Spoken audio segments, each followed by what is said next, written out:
No night routine tonight. He can't muster it. He'll just do it in the morning, too.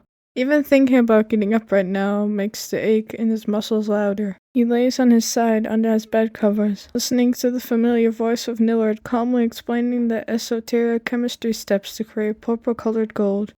He remembers every single beat, but little of their specifics. If he had more money to buy a noteworthy amount of gold, it would have been an interesting project. How did the time pass so quickly? Well, Dave already knows why, but the answer is never important. The rhetorical question always flies through his head as if to shame him, as if the asker found it pathetically amusing. But it wasn't Dave laughing at himself, or at least not in the first person. His inner critic is him, sure, but he talks to it as though it's someone else.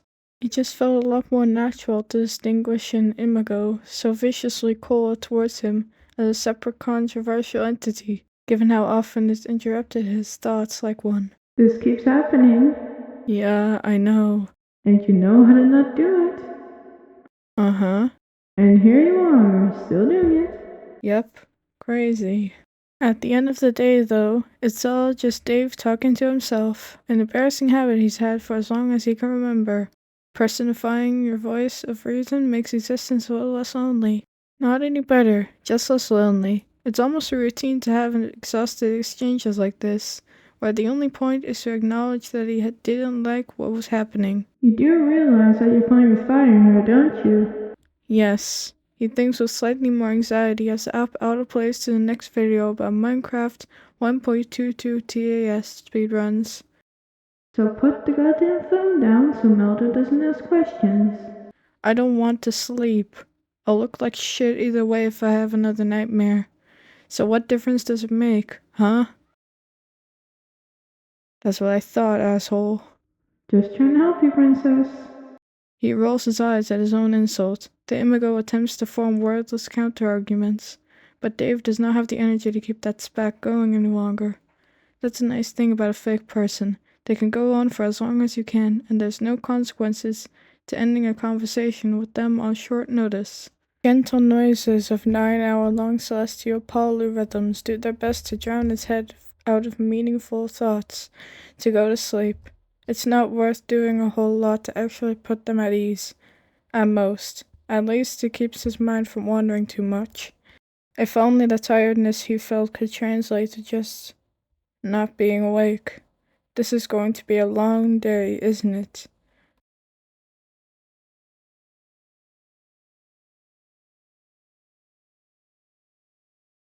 I know what you did. Something jolts Dave awake. His stress abates when he just sees Cello begging for breakfast by pawing at his shoulder. Alright, give me a minute. He sits up in bed and pauses, realizes with some relief that nightmare was just a creation of his own mind. Geez, it's been a while since he's had one about them. But he's had them enough times to be able to tell which is which once he's awake. At least this one was short. Nobody knows. Everything will be okay. He groggily grabs for his phone on the other side of the bed. 7:11 a.m. Huh, like the gas station. He hasn't been there in a while. Wonder if they'll ever do a special in the year 2711. If humanity lasts that long. Anyways, what would civilization look like if that far ahead if it did? What is that, 683 years into the future? Maybe they really will have flying cars by then, or... Hey, stop that, you need to get ready. If it weren't for that little episode last night, maybe he'd feel a little more rested. His muscles ache just to lie back down and fall into a coma. He blinks his eyes rapidly and shakes his head to dispel the fatigue. He needs to brush his teeth and get dressed. It occurs to Dave in the middle of a shower that Bambi might show up to the house at any moment, in light of his recently regained status of phonelessness. This thought spikes his adrenaline and prompts him to hurry up with scrubbing his scalp. It's much too stressful to even think about the possibilities of today with so little time, which in itself is... No, he can't just... He has to deal with this. No cowering and hiding away when so much is at stake. You wasted your chance last night, so you have to do it before he gets here. God. Quit complaining. You did this to yourself. You think I don't know that? Shut up and let me think. Okay, let's do the scariest, most absurd possible situation and narrow it down from there. Dave somehow royally fucks up. So badly, in fact, that Dave has no reason to even second guess the decision to kill him on the spot, in front of everyone. That's stupid, obviously. Dave would never do something like that in front of Tristan. Next, Bambi does it in front of everyone except Tristan. That's still very stupid because even Bambi took quite a while talking about killing him a few days ago, without actually going through with it. And that could be more than enough time to talk him out of it. See? This isn't so bad. Next, no, wait a minute, stop. We're not even considering what would impel him to do this. Duh, okay. What would be so bad as to make Bambi instantly pulverize him in response? Burning, tingling, stinging. Fever, thousands of droplets raking his skin. Burning waves roaring in his ears. That awful noise. Make it. No. Not right now, please. No. Don't you fucking hurt him. Breathe. Just breathe. That was way too close. It shouldn't have been that close. He sits there for several minutes, just taking it in, rigid as a statue as hot water pours down the back of his head. It's taking everything in him not to think about it. Don't think about it. This is bad, really bad. He'll have to improvise if something terrible happens, because a dimensional incident is not worth whatever intel he'd gain from planning for it. This is a fucking nightmare. Well, at least he feels more awake now. Bambi still isn't here when Dave heads down to the ground floor. Tristan is already at the kitchen table. Hi, Dad, he greets him, beaming as though the world has never known suffering. Can you believe Mom and Mr. Bambi are going to be here? Today's going to be the best day ever. You said that yesterday. Dave remarks with such cheeky playfulness as he can muster. Well, okay, I did say that, but I forgot she was coming here, too. And 2 is better than 1, so today's going to be even better. He wheels into the kitchen to get coffee going. Better take the caffeine down a notch. What are you going to do on your big day, eh? Tristan taps his chin and looks to the side. Oh, I know. We should all play Smash Brothers together. The game where you beat the shit out of people around you. Tristan had only barely managed to convince Bambi on the goodness of Pokemon by equating battles to friendly sparring. It'd be funnier if Bambi's hatred for fictional violence was for evangelica suburban white mom reasons like everyone else. But he belongs to none of those demographics. I don't think he'd like it, son. That's okay. Maybe he'd be up for something else. Dave smiles from the corner of his mouth. His Minecraft server with Tristan was always able to lift his mood in the past. Today, it struggles. His head ebbs in and out of focus on the game, versus the undefinable dread that lingers constricting his muscles, making inputs a laborious effort every few minutes. The dangerous heat in his chest still hasn't completely died down yet. Maybe if Bambi still had his fucking phone, then Dave would be able to text him something like, "Hey, can you let me know when you're here?" or something like that so the doorbell doesn't startle him into... Dave's phone rings. He types a quick BRB message in the chat and exits the server. Hey, Jude. Hey there, how's it going? He pauses a little too long. It's going. That bad? Jeez, what happened? For a brief second, he does actually consider answering that earnestly, but the scripted reply comes out before I can make a conscious decision. It'll be fine. How's stuff with you? It's been okay so far, she says. College has been alright, though, people asking if I'm related to you is getting a little... Dave grimaces so hard he bites his tongue. The students are nice, though, Jude adds quickly. It's mostly just the professors. I didn't tell them anything. I hope they aren't giving you any trouble, he says carefully, trying to think of a way to exit this topic. God, this is the worst day to be reminded of this. It's as if the universe were taunting him today, chucking every piece of old baggage that there is in his life at his head just to see him buckle under the weight. No, not much. I'm just glad I didn't have to be around Dad while I'm here. I'd take this any day over him. He stares listlessly at the menu screen as he listens to his sister talk about her classes. Bambi's arrival is rather unceremonious. He knocks on the door like a normal person would. Thank fuck, it only makes him flinch. And Dave opens the door for him as normally as he can. Is the robot here? No, Dave answers as he moves aside to let him in. And his name is Maldo. I know that. Bambi bites back into his "do you think I'm an idiot" cadence. I'm just saying it's a little rude to not use their name. Yay, Mr. Bambi! Tristan yells from across the house. Want to see what I'm building? What? Not trying to be rude. Bambi looks genuinely confused. You don't use my name all the time. You being rude then? There really isn't a quick way to explain to him the different subtext that certain controversial mechanisms take when directed to a person that frequently profiled as an object. He's not even really sure what Bambi thinks of Maldo. Come to think of it, when they've barely interacted with each other. No, she's just, doesn't like it.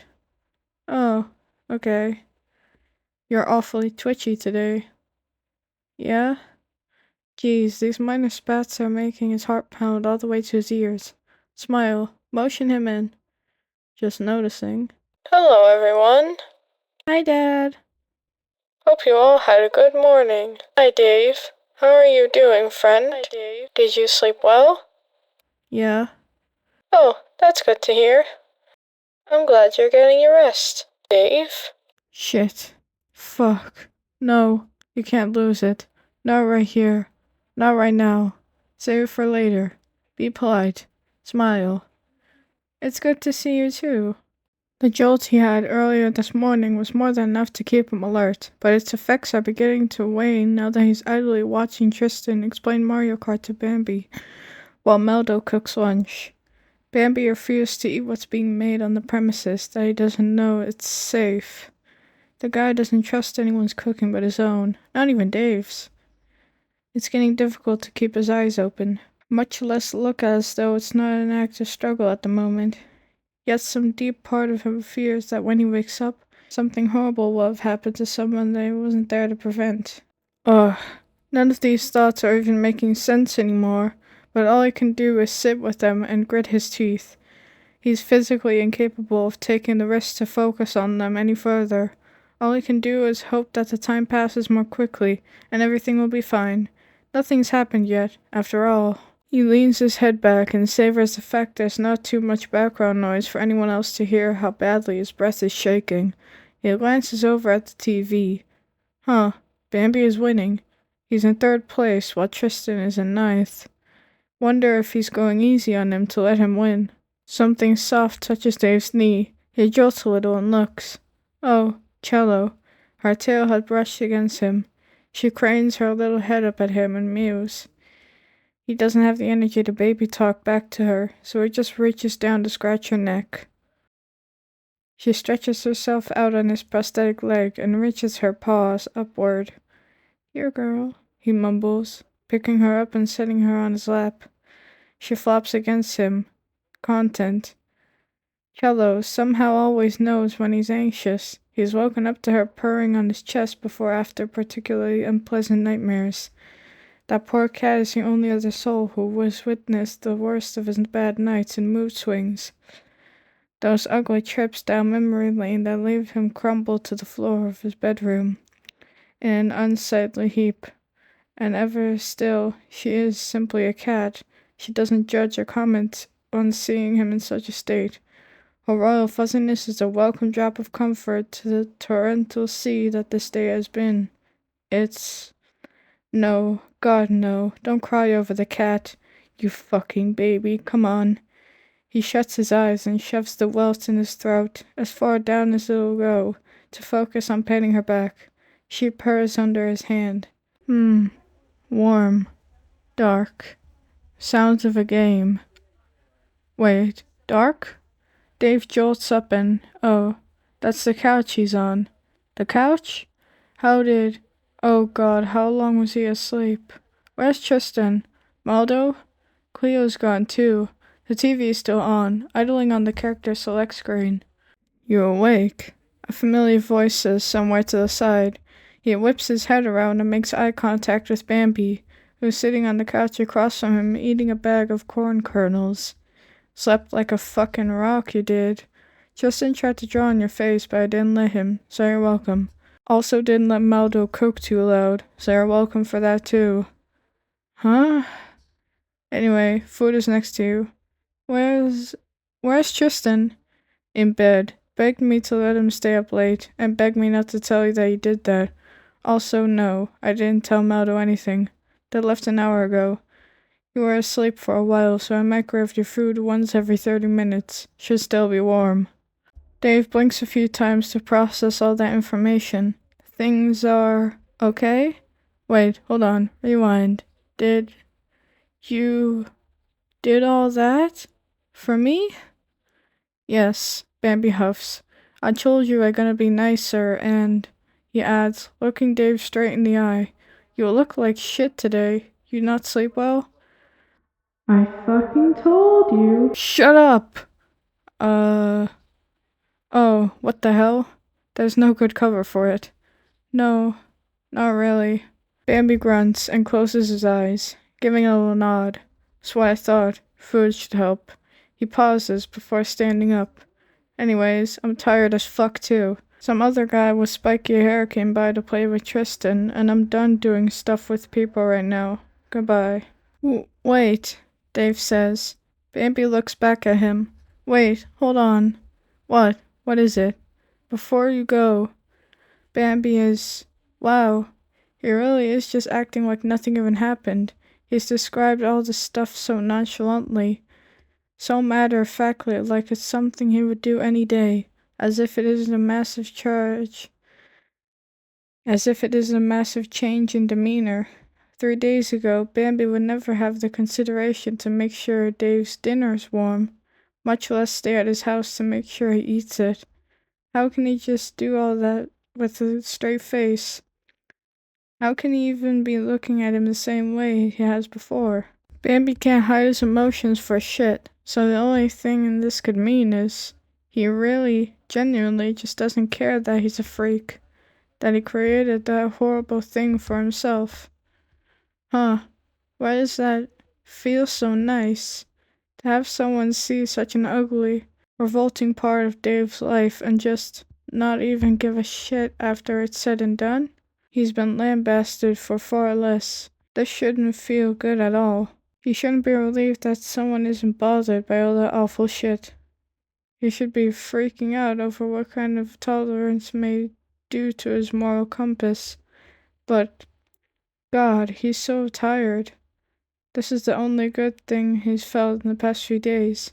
The only relief from anything in a long, long time. That maybe just this once, things don't keep getting worse after something happens. That relief is goddamn intoxicating. Bambi investing in him like this is never going to bother him, but that's Bambi's choice, and he's already made it with the information he has, whether Dave likes it or not. The pressure in his chest lifts ever so slightly. He still doesn't understand the why to any of this, but maybe that doesn't really matter actually. He can't just sit here and accept all this kindness without repaying the favor. Motivations be damned. It doesn't matter that being treated this way makes a part of them comfortable. Still, tempted to sabotage it.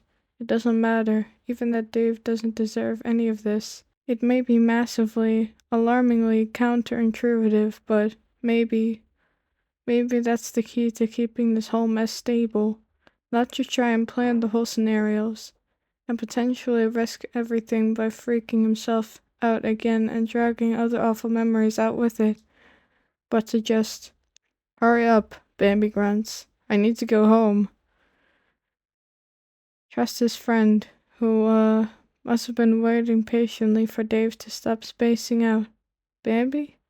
Patient? Wow. He shifts in his seat to face him more directly. I'm very grateful for all of that. You didn't have to do all that for me, but thank you. Is there anything I can, do in return? Bambi stands there for a moment, looking to the side. No. He teleports away. The abruptness of that moment almost makes him laugh. Yep, his leaving of conversations hasn't changed. He soaks in the silence that envelops the room for a few moments before reaching over to grab his dinner beside him. The first thing Dave does after finishing his meal and taking care of the dish with it is to take the elevator up to his room, wheel over to his bed, and roll onto the mattress like a rag doll. He is wiped out, utterly and completely. It feels like he just ran a marathon and every cell in his body is gasping for air.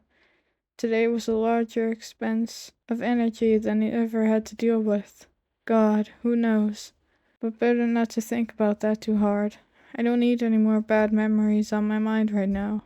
But hey, he made it. That's what matters. He got to the evening without anyone dying or bleeding or yelling at each other or getting into nightmare supernatural circumstances. Hooray! No energy to get up and change into his right clothes. The double Ouroboros shirt and jeans are staying on for all he cares. Now would be a good time to melt his brain on videos. It's a good thing YouTube had the means to make an app for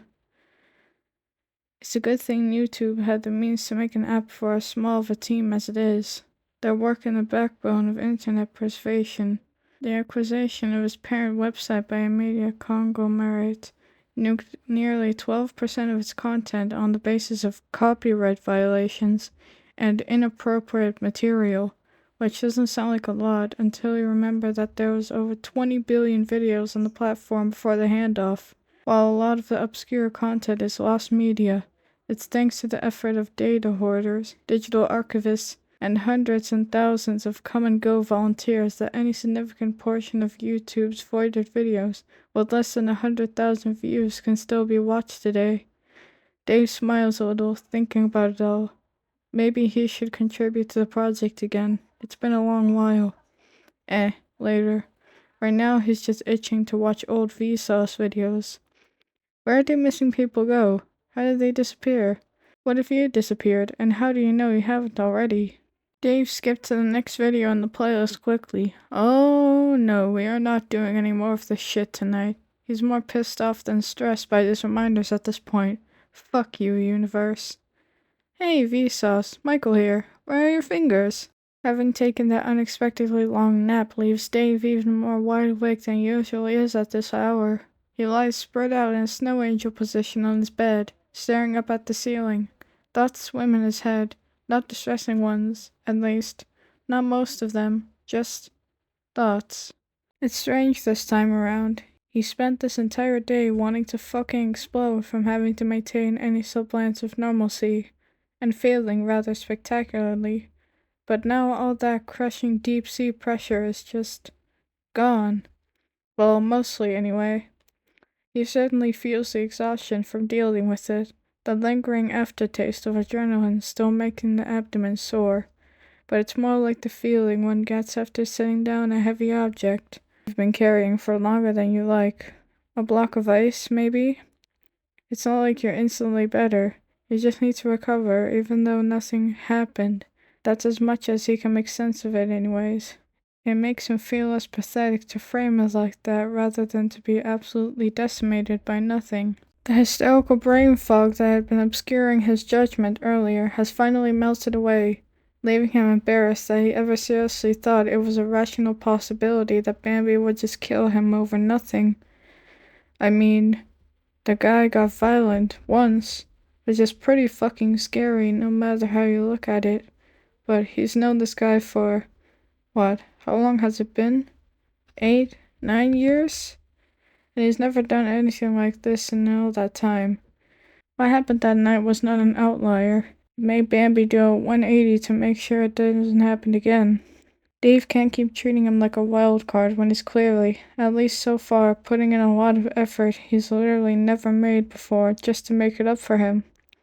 Bambi may be thick-headed, but he isn't a liar, unlike him. Dave is. nervous about this whole matter of trust still.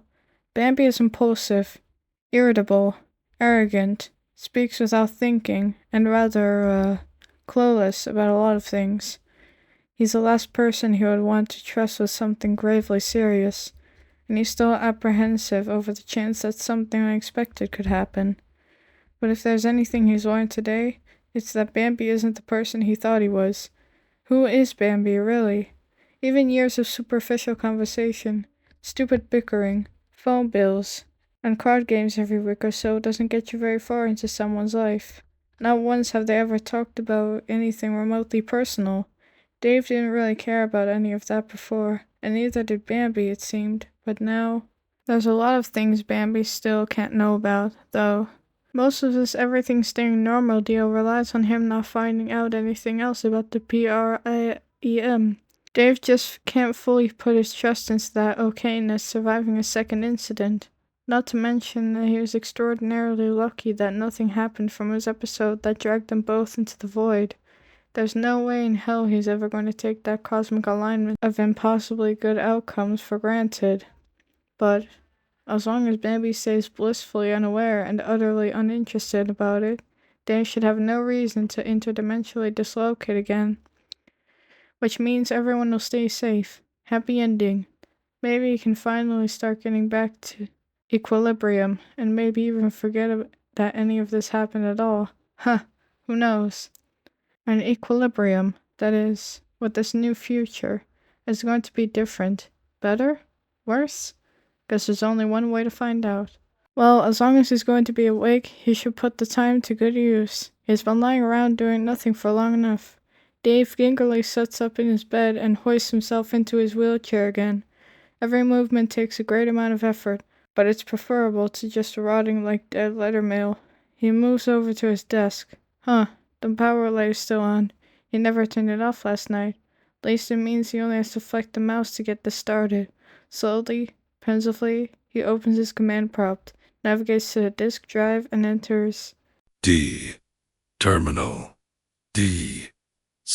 He hasn't heard that sound in a while. He sits and stares at the screen for a moment before leaning back in his seat, trying to remember the last time he even used this program.